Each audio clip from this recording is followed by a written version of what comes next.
Olá, gente, tudo bem? Estamos começando então mais uma conversa especialíssima dentro da nossa série A Era do Clima rumo à COP30.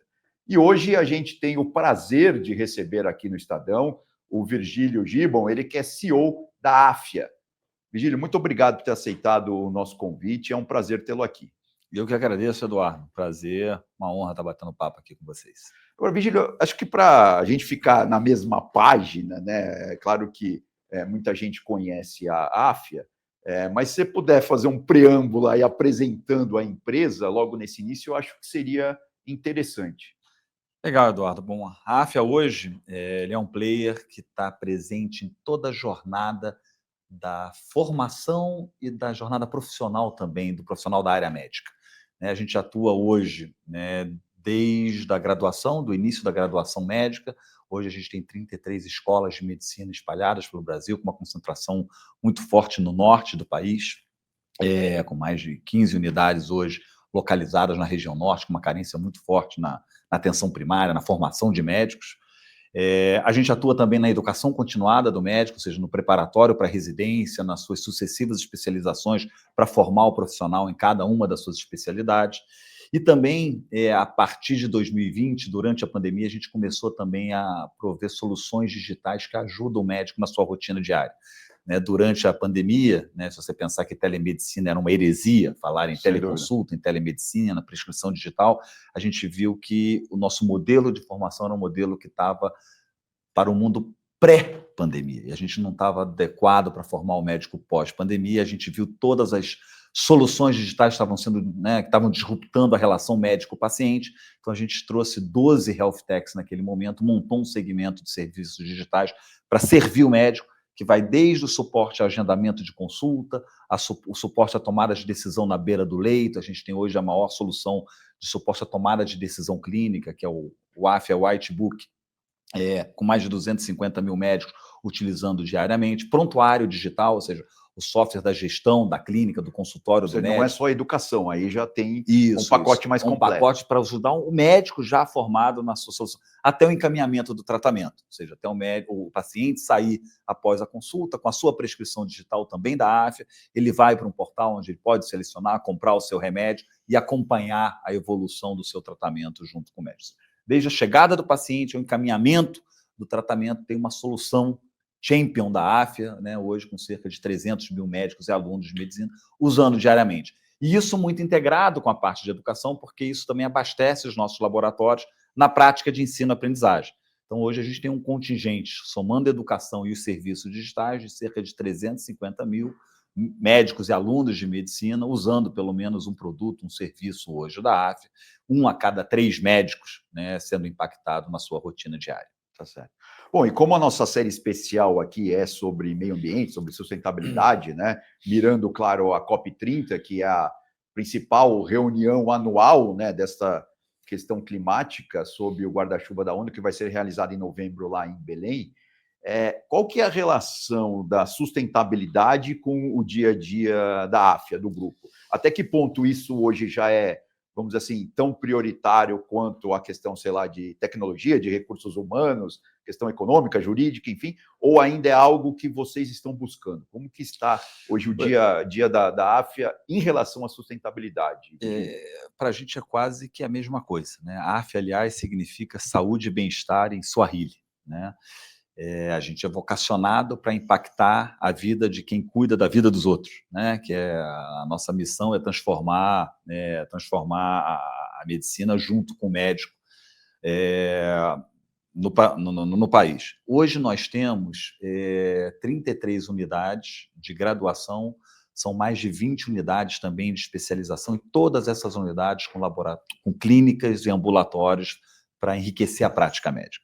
Nós fazemos está chegando a quase 1 milhão de consultas gratuitas para a população nessas cidades, nessas regiões onde a gente tem operação, não só para enriquecer. Junto às universidades. Junto às universidades e também as unidades, a pós-graduação, a especialização, para ter a prática para o aluno. Então, isso em convênio com a prefeitura, com a Secretaria Municipal. Então, você imagina isso numa cidade do interior com menos de 100 mil habitantes, onde você passa a ter uma clínica, um ambulatório de altíssima qualidade, com às vezes 30 especialidades diferentes atendendo aquela população. Quando você fala, então, de região norte, né, a gente tem hoje 15 unidades de graduação e tem cerca de 5 de especialização em capitais também ali dentro. Estamos falando cerca de 890 mil atendimentos por ano, onde 50% disso está quase na região norte, na região nordeste, onde você tem uma carência de atenção primária E no interior muito dessas forte. regiões, né? Basicamente. Um enorme impacto social. Um enorme impacto social. Boa parte das nossas unidades, né, vieram também, são cerca de 10 unidades do Mais Médicos 3, do Mais Médicos 2, aliás. Então, a gente tem ali, são regiões com menos de 100 mil habitantes, com baixíssima densidade demográfica de médico por habitante, às vezes até menor do que um médico para cada 10 mil habitantes. Então, ou seja, é de uma carência de atenção primária, atenção secundária muito grande. Quando você implanta uma unidade, você leva profissionais qualificados para aquela região e você, depois de graduar, depois de formar bons profissionais, eles ficam trabalhando naquela região, o impacto é gigantesco. O impacto é gigantesco. Recentemente, a gente divulgou um estudo que a gente chama, né, do Social Return on Investment, o SROI da AFIA. Tudo que a gente investiu nessas regiões, né, isso foi com dados de 2021, a gente analisou 18 anos para trás e comparou os municípios, né, que foram agraciados com uma operação hoje da AFIA, comparado com outros municípios controle. A gente escolheu 5 municípios que, de acordo com indicadores econômicos, sociais, eles eram comparáveis, né, em termos de questões socioeconômicas, e a gente foi fazendo o acompanhamento desses indicadores a partir do momento que tem a implantação dessa instituição, como que ele se compara com esses municípios controles que não tiveram, né, a implantação, e o retorno é impressionante. A melhoria dos indicadores, né, os indicadores de saúde, os indicadores de atenção primária, de mortes evitadas por doenças preveníveis, por exemplo, com vacinação simples, ou seja, com coisas básicas de atenção primária, a situação. O retorno foi para cada real investido, nós tivemos 3,58 reais de retorno, né? Então, nós investimos cerca de 4 bilhões, então foram cerca de 15 bilhões de retorno para a sociedade. Então, quando a gente fala de sustentabilidade, isso está intrínseco na nossa operação. Não tem como a gente não falar que não seja um impacto social, né, gigantesco, aonde tem uma operação, principalmente na região norte, onde tem muita carência de atenção, né, atenção primária, atenção secundária e de presença de médico, quando você implementa uma instituição de ensino, como a gente faz hoje pela AFIA. E o acesso dessas pessoas é via SUS? Como que funciona? A gente tem vários modelos, tá, né? A gente, às vezes, tem porteira aberta, né? Ou seja, ele vai lá e faz um agendamento. Muitas vezes a gente tem parceria com a secretaria, ele faz um agendamento controlado, até porque a gente tem as especialidades, a gente tem as aulas de alguns cursos de especialização, a gente precisa do tipo de paciente que venha para enriquecer aquela prática, então a gente também tem agendamento para cada tipo de especialidade, dependendo do dia que a gente está oferecendo o curso. Então, você tem uma banca. Você acaba tendo uma banca de médicos, porque quem está fazendo a pós-graduação, a especialização, já é médico, com um titular especialista reconhecido naquela área, analisando um caso. Então, um caso bem recente, eu estava com um lipoma. Lipoma é uma bola de gordura, né, nas costas. Eu fui visitar uma unidade nossa em Marabá, e eu entrei numa sala da nossa clínica, e aí estava a nossa professora dermatologista com cerca de 6, 7 alunos, né, olhando um caso. É aqui que eu vou ser consultado agora. Vamos ver se eles acertam, que eu já sabia que eu tinha, né? Aí eu fui lá, retirei a camisa. Ô, doutora, professora, posso fazer aqui uma consulta aqui ao vivo, né? Aí o pessoal, né, ficou nervoso, né? Tava lá todo mundo fazendo a visita de campo. Aí na hora que eu tiro a camisa, vim todos os alunos, a professora falou, será que meus alunos vão acertar o que é, não sei o quê, papapá. E a menina foi lá, olhou. É um lipoma, professora. Então, os alunos não conhecem. Doutor, se você quiser, já pode fazer a cirurgia, que a gente tira isso aqui super rápido. Então, foi assim um impacto. E era a única dermatologista da cidade. E essa dentro do nosso campus. Interessante. E essa expansão, principalmente para o interior do Brasil, vamos dizer assim, isso é algo que tende a crescer ou já está estabilizado? E por que essa escolha, né, de cidades médias e até pequenas, né, claro, em comparação com as grandes capitais? O início da AFIA, né, até com a visão do fundador inicial, o médico, ele tinha de transformar a saúde onde tinha maior carência, né? Ou seja, ir para o interior, onde você implementa uma escola de medicina, onde às vezes num raio de 300, 400, 500 quilômetros, você não tem um médico. o impacto é gigantesco. Na hora que você leva dezenas de médicos, dezenas de especialistas, ele implanta um sistema de atendimento naquela região, você passa a ter uma clínica, você passa a ter investimento na atenção primária. O impacto é gigantesco. Então, isso era um princípio, era um propósito lá atrás, mas hoje, dentro da AFIA, Eduardo, a gente faz muito mais como se fosse uma rede neural. A gente tem assim, uma operação pelo interior e a gente acaba tendo um hub também nas capitais, seja ele com uma unidade de graduação também ou de uma unidade de especialização, de tal forma que a gente consegue também especializar médicos que são formados no interior, na capital, com alguns especialistas, e ele retorna para o interior, onde ele faz até uma renda maior. Você tem uma carência, tem menor competição nas cidades no interior, ele passa a ser o especialista para atender naquela especialidade, naquela região. Então, isso faz bastante sentido, a gente já trabalha como hub. Você tem, por exemplo, no Pará, nós temos 5 unidades de graduação no interior e temos uma unidade de pós-graduação e especialização na capital, em Belém. Então, isso faz com que os médicos também eles venham para a capital, consigam fazer a sua formação e eles retornem para a sua região para continuar os seus atendimentos. Entendi. Agora, é claro, quando a gente está falando dessas regiões do país, né, a questão ambiental é super importante também, né? Ela é escancarada a importância dela, principalmente no interior do norte do país, ou mesmo no Nordeste, enfim. Existe alguma preocupação, Virginia, em relação ao conteúdo programático, por exemplo, dos cursos, né, que vão formar esses médicos, com essa questão da saúde ambiental, podemos assim dizer? Sem dúvida.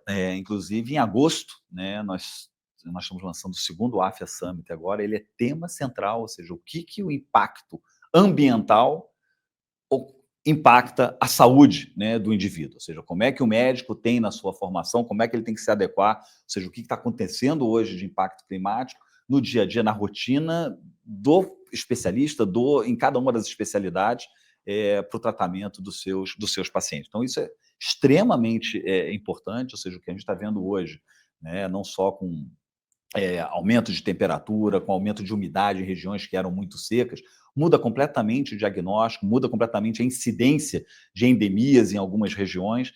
Então, ou seja, a preparação dos médicos, né, para esse tipo de mudança climática em regiões que não aconteciam, isso é fundamental. Né? Ou seja, você passa a ter um surto e a distribuição de especialistas dentro de regiões, dentro de um mesmo país com essa mudança, passa a ser completamente diferente. Então, o seu planejamento, toda a política pública de como você incentivar, né, no caso do Mais Médicos 3, mais especialistas, que vem se falando agora, depende muito também desses impactos climáticos. E existe conteúdo para isso? Porque eu imagino que é uma área em transformação, né, em construção, melhor dizendo. Né? Não, hoje, né, dentro do currículo hoje de um curso de medicina, você tem que dar você tem as regionalidades dentro daquele programa do projeto pedagógico dentro daquele curso. Então, hoje, cerca de 10% a 20% ele leva as características daquele local. Então, quando a gente fala, né, da região sul, da região norte, da região nordeste, a seca na região nordeste, o que acontece com doenças respiratórias, é completamente diferente, por exemplo, que você tem numa região de alta umidade, onde você não... Então, isso você leva, os casos de discussão que você leva, você tem um conteúdo adequado, com uma riqueza de detalhes muito grande. Até a questão dos vírus, né? Enfim, de todos os micro-organismos, tal, que vai mudar muito em relação ao tempo mais seco. Hoje a gente tem uma solução, o Whitebook, que eu comentei, que ele é um suporte à tomada de decisão. Então, ele é um ambiente hoje de consulta, né? A gente conseguiu ter a previsão 3 meses antes da endemia que a gente teve de dengue no verão passado. Quando chegou agosto, setembro de 2024, muitas regiões que não estavam tendo, né, surto de dengue começaram a pesquisar, né, os protocolos de dengue dentro do Whitebook, ou seja, como se fosse um analytics, né? Ele começou a subir num volume muito grande, a gente sabia que estava tendo uma incidência, né, um surto crescendo. Quando chegou dezembro, janeiro, a gente teve outro surto de dengue acontecendo no verão de 24 para 25. Então, essa é uma outra importância muito grande que a gente tem dentro das nossas soluções digitais, uma capacidade de antecipar surtos pela própria pesquisa dos médicos locais inseridos nessas regiões que têm surtos, por regiões climáticas diferentes, a gente conseguir antecipar algum outbreak, né? Tá certo. Agora, Virgínia, você considera que a AFIA é uma empresa de tecnologia também, dentro de todas essas soluções que são... Isso tudo é desenvolvido da porta para dentro? Como que funcionam os bastidores aí dessas, Legal, essa é uma excelente ferramentas? pergunta. Hoje não dá para se falar de educação se você não tiver muita incidência de tecnologia, né? Educação hoje, você tem que estar no DNA de aprendizado de cada um dos seus alunos, né? A forma que você aprende é completamente diferente da forma que eu gosto de aprender. Você gosta de ler, você gosta de escutar um podcast, tem outro que gosta de ver um filme, gosta de ver uma aula presencial. Então, você criar alternativas e criar uma rota de O pessoal de aprendizado. 15 para baixo, esse ler está cada vez mais difícil, mas também esse é um outro É capítulo. verdade, não, é verdade. Imagina só, né, quando você fala, nós lemos caracteres analógicos muito mais do que um jovem hoje que está chegando na faculdade. A gente leu 95, mais de 90% de caracteres analógicos, mesmo com tanto digital que a gente está lendo hoje. Quando você pega os nossos filhos, eles estão chegando hoje na faculdade lendo mais de 90% de caracteres digitais. Sim. E quando você pega essa geração aqui agora, eles vão ler muito mais conteúdo feito por AI. Exato. Olha que coisa, né? A revolução que a gente está tendo agora não é de distribuição de conteúdo, mas de geração de conteúdo. Exato. Então, ou seja, a forma de ensino-aprendizagem muda completamente. São 3 revoluções. Uma, quando o aluno chegava totalmente analógico, o outro, quando ele chega com leitura e aprendizado digital, e o outro, quando ele chega quando o conteúdo ele passa a ser gerado por AI. Então, ou seja, a gente tem revoluções no ensino-aprendizado aqui muito grandes. Concomitantes, né? Então, não dá para não ser muito intenso em tecnologia na parte de educação. Fora isso, nós nos propusemos também a revolucionar o dia a dia da rotina do médico. Então, nós não só fizemos investimentos, trouxemos empresas que eram líderes na parte de tecnologia para a saúde, de várias dores do relacionamento médico-paciente. Ele se propunha a resolver o agendamento da consulta, o suporte à tomada de decisão na beira do leito, como ganhar mais produtividade na gestão do seu consultório, a prescrição digital. Nós desenvolvemos e compramos soluções campeãs nesse. E hoje nós temos cerca, talvez, de 1.000 engenheiros dentro de casa. Então, é uma empresa, sim, de tecnologia, não só para suportar o lado das jornadas de educação, para você adequar o processo de ensino-aprendizagem ao DNA daquele aluno e tornar ele cada vez mais, né, flexível, prazeroso o processo de educação, mas também para a gente ter soluções que sejam diferenciais na rotina do médico. Bom, a gente falou de saúde ambiental, mas eu acho que se a gente for falar de sustentabilidade hoje, pensando em bem-estar, né, pensando em qualidade de vida e tudo mais, não só do planeta, mas também das pessoas, tem também a questão da saúde mental, né? E isso, na área de saúde, na área do dia a dia dos médicos, é algo que impacta e impacta muito. Qual que é a preocupação de vocês nessa questão aí das ferramentas, ou mesmo do conteúdo dos cursos, né, do conteúdo programático, das grades, ou enfim, tem muita hora aí destinada à saúde mental, não? Você tocou num ponto crítico, né? O profissional, o aluno de medicina, o profissional da área médica, talvez sejam dos alunos, né, da área de ensino superior e também dos profissionais, quem mais sofre hoje com problemas de saúde mental. Né? O nível hoje de suicídio de aluno, globalmente, né, de alunos de medicina, profissionais, a gente fez uma pesquisa recente, mais de 50% dos médicos já confirmaram ter tido algum problema de saúde mental ao longo da sua carreira, uma carreira super estressante, ou seja, como você lidar com a pressão do dia a dia, um nível de estudo, né, de pressão, imagina sem investimento de tempo e recurso para você se formar um médico ao longo de 6 anos, depois você ainda tem as sucessivas especializações, residência, ou seja, até você começar a ter retorno sobre o investimento, às vezes é uma batalha da família inteira de ter o primeiro doutor da família, então, ou seja, é uma pressão psicológica muito grande. Então, a AFIA hoje tem um projeto de causa, da gente cuidar, né, da saúde mental dos médicos, então, não só a gente abraçando isso dentro das nossas unidades, com processo, com parcerias, né, para ter uma atenção psicológica muito intensa, presente dentro dos nossos alunos, mas também a gente trabalhando na parte de saúde mental, bem-estar dos médicos. Hoje a AFIA abraça, né, atividades de corrida, maratonas, etc., incentivando com que o médico cuide, antes de ele, né, cuidar do próximo, do terceiro, que ele tenha, né, atenção para cuidar, né, da sua própria saúde. Isso passa a ser um projeto nosso muito forte, uma bandeira, então estamos embaixadores de saúde e bem-estar, embaixadores que ajudam em como o médico se alimentar melhor, para que ele consiga, assim, ter uma saúde e exercer o melhor do seu dia a dia da profissão. Entendi. Agora, Virgílio, também a gente fala, claro, a gente já passou aqui pela questão da saúde, pela questão da educação, né, que no caso de vocês é uma coisa que está muito ligada, né, não dá para separar uma coisa da outra, falamos até do SUS e tal. No caso específico de vocês, né, focando principalmente na questão da educação e, claro, de todo esse atendimento que vocês fazem também, quais são os grandes gargalos, vamos dizer assim, que estão hoje sobre a mesa, que precisam ser destravados, sei lá, no curto ou no médio prazo, para o negócio de vocês evoluir ainda mais? Existe esse diagnóstico já feito, não? Bom, quando a gente fala, começando aqui pelo lado da formação de novos médicos, né, muito se diz hoje no Brasil que o Brasil tem falta de médicos, né? Então, teve um aumento gigantesco de novas vagas de medicina, de crescimento de escolas de medicina. Na verdade, o Brasil ele tem um problema muito mais grave de distribuição de médicos. Quando você olha hoje região sudeste, né, estamos aqui Rio, São Paulo, Belo Horizonte, Brasília, nós temos muito mais médicos por habitante quando você compara com grandes capitais europeias. A densidade de médico aqui é muito alta, mas quando você vai para o interior, às vezes, desse estado, e quando você vai para o norte e nordeste, a gente chegava a ter indicadores, lembra em 2019, 2020, mais de 90% das cidades com menos de 100 mil habitantes, com menos de um médico para cada. Isso é média do continente africano. Ou seja, um problema, né, uma relação muito ruim, né? Muito negativo. Muito ruim.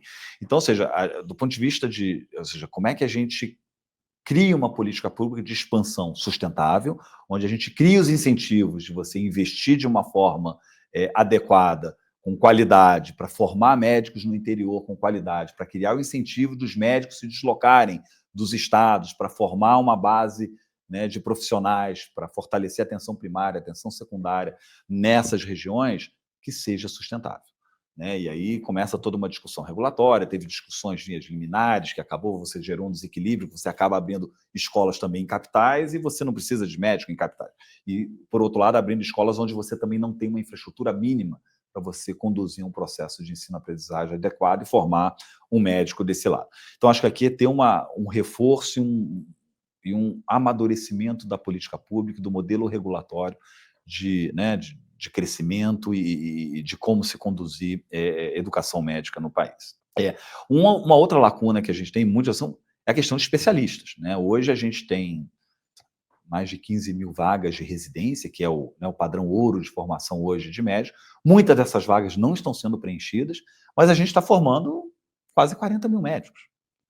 Então, ou seja, a quantidade, tem muito médico hoje que não está indo para residência. Que não está indo para residência, às vezes ele quer empreender, ele quer seguir uma carreira alternativa, às vezes ele quer ser um médico generalista, vai trabalhar em plantão, ou seja, que acaba tendo também uma carência muito grande, ou seja, como é que a gente resolve o problema de mais especialistas, principalmente em região carente. Não basta você só ter médico generalista, formar médico, mas se você não tem, né, um cardiologista, se você não tem um ortopedista, se você não tem um pediatra para atender também as demandas, né, nessas regiões. Então, esse é um outro problema, ou seja, esse vale por um processo de revisão do modelo de residência, de como que pode ter a parceria público-privada também no modelo de formação de mais especialistas, né, que é o caso da política que está em discussão aqui dentro desse momento. Então, acho que, do ponto de vista de política pública de formação, tem a questão da distribuição, muito mais crítica do que a quantidade de médicos. Hoje, a quantidade de vagas que nós temos, nós estaremos entre os 5 maiores países com densidade de médico por habitante a partir de 2033, né, só na maturação das vagas que foram aprovadas, mas como que a gente cria incentivos, não só de distribuir melhor os médicos, mas também de formar mais especialistas para que a gente tenha um atendimento mais equânime e homogêneo. Ou seja, a solução passa por isso. Você tem que criar incentivos para balancear essa. Agora, e a qualidade desse médico que está sendo formado hoje? Esse é um outro condizente com o que o Brasil precisa? Né? Pontos de atenção. Hoje nós temos excelentes escolas formando, mas tem muita escola que não tem condição também, né, do ponto de vista de infraestrutura, do ponto de vista até de você abrir uma escola, às vezes, em uma cidade onde a instituição não conseguiu nem alocar professores médicos para trabalhar isso de uma forma sustentável. Então, ou seja, tem que ter uma fiscalização rigorosa, né? Acho que o MEC está trabalhando bastante, né, no reforço, né, do processo de fiscalização, de avaliação de qualidade das escolas de medicina. Está se falando muito em reforçar também o processo de avaliação dos alunos concluintes, não só fazer isso no final do curso, mas avaliar o progresso da construção do conhecimento antes que ele fique como médico e como é que as instituições vão trabalhar nesse plano de ação. Fundamental, ou seja, não basta só você a expandir, mas você tem uma responsabilidade muito grande aqui, porque você está formando você vai pegar um avião onde o piloto, né, não teve uma boa formação, é a mesma coisa você entrar numa sala de cirurgia com o médico. Então tem que ter uma responsabilidade muito grande, não só no processo regulatório de expansão, mas também de avaliação e fiscalização dessas escolas que estão sendo feitas. Entendi. Agora, a gente falou no início da nossa conversa sobre a questão da Amazônia, né, e puxando o gancho da COP novamente, é claro que na Amazônia a gente tem também muitas comunidades ribeirinhas, quilombolas, indígenas, que a Amazônia, assim, eu gosto sempre de falar, é um mundo à parte, né, gigantesca, quase metade do país, né? As distâncias lá são medidas em dias de viagem de barco. Né? Anos-luz. É bem complicada a situação, a logística lá. Verdade. Né? Eu já viajei pela Amazônia e, claro, isso é muito, muito claro. Assim, a AFIA, de alguma forma, tem alguma relação com essas comunidades? Tem atendimento? Tem algum plano, algum programa específico para essas áreas do país? Não? Eduardo, essa é a parte que talvez mais orgulha e que tem um propósito muito grande dos 10 mil colaboradores hoje da AFIA. 2 meses atrás eu fiz uma peregrinação sobre as nossas unidades, né, no norte. Eu visitei 6 unidades, sendo 3 do Pará. E uma que eu fui visitar foi a Abaetetuba. A Abaetetuba, quando você sai de Belém, se você for de carro, dá umas 3 horas mesmo. Se você for de barco, você chega em uma hora e pouquinho. Então a gente foi de barco, passou ali pelos afluentes do Amazonas, etc. Uma viagem super bacana. Unidade lindíssima. A gente está, aliás, esse mês inaugurando o nosso ambulatório. Mas tem um projeto de extensão nosso que chama Rios de Saúde, né, e também um projeto com comunidades ribeirinhas, onde os nossos alunos passam dias viajando, né, pelos rios, atendendo quilombolas, comunidades ribeirinhas.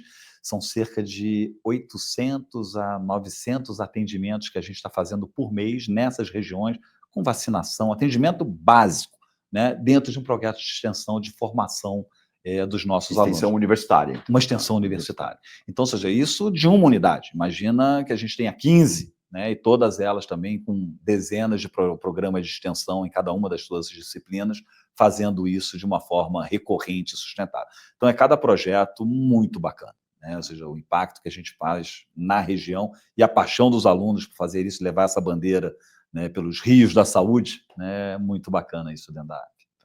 Bom, e falando especificamente da COP, Virgílio, claro que essa é uma reunião que não vai discutir a Amazônia, não vai discutir o Brasil, ou pelo menos não vai. A prioridade não é essa, né? A prioridade é discutir a questão climática, né? O enfrentamento das mudanças climáticas globais. E aí uma pergunta mais macro que eu acho importante ser feita, assim, dentro do grupo de vocês, da AFIA, né? Essa questão do enfrentamento das mudanças climáticas. Como que isso está ocorrendo no dia a dia, né? Ou seja, o setor privado, de uma forma geral, você acha que está trabalhando para resolver esse problema de alguma forma ou não? Ou isso é uma questão mais, de repente, política, uma questão mais acho que, social, enfim? Vamos separar aqui, né? Acho que primeiro a questão da COP, o fato dela ser no coração da Amazônia, ela já é uma grande mensagem. Acho que a primeira vez que você tinha lá em Paris, você teve no Rio de Janeiro e etc., mas agora você está fazendo no coração da Amazônia. Então, ali já tem uma conscientização de quem está indo ali, está vendo a questão, está vendo o problema de perto, não só por filmes bem feito. Eu acho que tem uma questão de integração. Primeiro, nacional, muito acima da questão política, né? Porque as pessoas às vezes levanta-se bandeira política e o problema às vezes fica camuflado por debaixo disso, não só no Brasil, como também fora do Brasil, mas eu acho que esse aqui é um ponto para realmente que haja uma conscientização dos reais problemas com fatos e dados em cima da mesa e que saia assim com propostas bastante factíveis e que sejam realmente implementadas no curto e no médio prazo.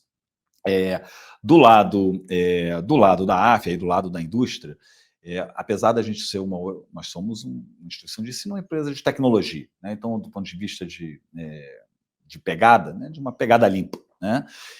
Mas acho que cada empresário tem que fazer o seu dever de casa. Hoje, apesar da gente consumir pouca energia, né? Somos instituições de ensino, mas é uma planta grande, tem às vezes, né, milhares de alunos dentro das nossas unidades, muito consumo de energia elétrica. A gente tem hoje quase 60%, 70% da nossa energia autossuficiente, com painéis solares dentro de casa. Então, ou seja, além de ter um equilíbrio, isso aqui faz sentido do ponto de vista econômico, ele é sustentável, a gente também está fazendo o nosso trabalho. Os nossos laboratórios, às vezes têm resíduos, né, todos eles também certificados, né, com manuseio correto de todo o resíduo, apesar de ser muito pequeno, né? Então, ou seja, tem uma questão, uma preocupação da certificação, a gente mostrar que isso é super relevante para o nosso aluno que a gente está formando dentro de casa e que isso vire referência lá dentro. Então, essa fica aqui. Acho que mesmo que você tenha pouco impacto, não seja negligente, né? Você tem que fazer o seu dever de casa dentro da sua operação, dentro do que faz sentido, com relação a todos os temas sustentabilidade e clima, não pode ser diferente. Eu acho que a principal mensagem aqui, acho que a COP30 agora, em Belém, ela tem uma capacidade de conscientização completamente diferente, porque está no coração ali da Amazônia. Tá? Agora, o cidadão Virgílio está otimista com esse enfrentamento das mudanças climáticas globais, com tudo que você vê, com tudo que você analisa? Eu sou um eterno otimista, né? Um eterno otimista. Eu vejo o fato de você conseguir mobilizar e levar para a Amazônia isso como uma agenda super positiva, né?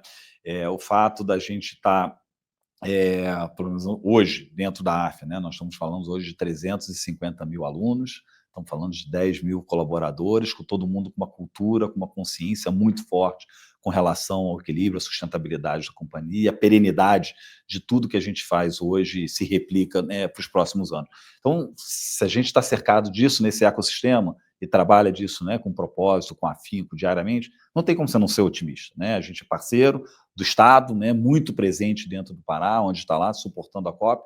Então, não tem, se a gente fosse pessimista, a gente não estava lá. A gente não estava presente fazendo isso como rotina diária dentro da... Né, não, mesmo que você seja difícil a batalha, a disciplina está em você acordar e fazer novamente com mais paixão, com mais energia, para que tenha resultados no longo prazo. Então, e esse otimismo se estende à questão, vamos dizer, da inteligência artificial, da tecnologia, porque, claro, a gente tem um debate hoje, não só no Brasil, como no mundo, tem muita gente, claro, com medo, né, da inteligência artificial. Literalmente, é isso que se trata, de perder um emprego, de ficar para trás. Esse otimismo também se estende à questão do uso da inteligência artificial no nosso dia a dia? Ainda mais para um país como o Brasil, né? Na hora que eu lembro da discussão que você tinha de telemedicina. Você imagina o impacto da telemedicina hoje, que você tem, por exemplo, às vezes de um médico, um clínico geral, que está vendo, né, um protocolo que ele desconhece, ele ter acesso a médicos, né, do Rio de Janeiro, de São Paulo, de fora do Brasil, via uma teleconsulta, você ter uma segunda opinião que seja bastante relevante, com bastante intensidade de tecnologia. Hoje, com as soluções de IoT, você consegue ter, né, esse tipo de interação com médico local, com médico especialista em qualquer lugar do mundo, real time, ou seja, com acesso muito grande. Você imagina com AI. Né? Você, com AI, ou seja, não só um médico, né, um médico generalista dentro da ponta, ele consegue ter um suporte a tomar as decisões. Lógico que no final a tomada de decisão continua sendo do médico, mas a redução de erros, o acesso a protocolos, ele está muito mais disponível, né, e numa velocidade muito maior. Hoje a internet, né, vindo, né, por satélite, né, com acessibilidade aqui para todo mundo, isso melhora a qualidade da informação de uma forma assombrosa. Acho que o grande pulo do gato aí é a qualidade dos algoritmos, né? A qualidade dos como algoritmos, você pergunta para a responsabilidade do profissional em saber utilizar, claro, em saber testar, em saber questionar, né? Ou seja, ele ajuda, mas ele tem que ter o guardrail, ele tem que ter aqui, né, aonde ele pode ir, aonde ele não pode ir. Isso aqui é super, super relevante. E lógico que tem também todos os problemas decorrentes de tudo isso, né? Outro dia estava um amigo que pegou um táxi totalmente autônomo, ele saiu do carro. Tá. Como é que eu vou entrar no carro? O volante está morando sozinho? Tá. Imagina você entrar numa sala de cirurgia onde o doutor médico está quilômetros de distância. Ou não, o médico é o robô com AI. Tá. E se acontece alguma coisa? Tá. Né? Quem tem a liability? Quem que está se responsabilizando e assina? Foi o cara que fez o algoritmo? Né? Ou seja, então você tem uma revolução também da sociedade civil aqui por trás, né? Muito grande ainda até essa revolução toda acontecer. Tem muito risco, né, com toda relação ao tema de AI. Vai ter uma revolução, né, de toda a parte de regulação, de leis, né, de jurisprudência. A gente está discutindo ainda sobre redes sociais. Sim. Você imagina ainda quando chegar na parte... E aí a gente volta ao início da nossa conversa, que é a questão da educação, né? Isso vai claro, vai ser importante. Muda completamente. Né? Você imagina um indivíduo né? A gente tem 3 tipos de alunos, né? Você tinha um aluno que só lia papel.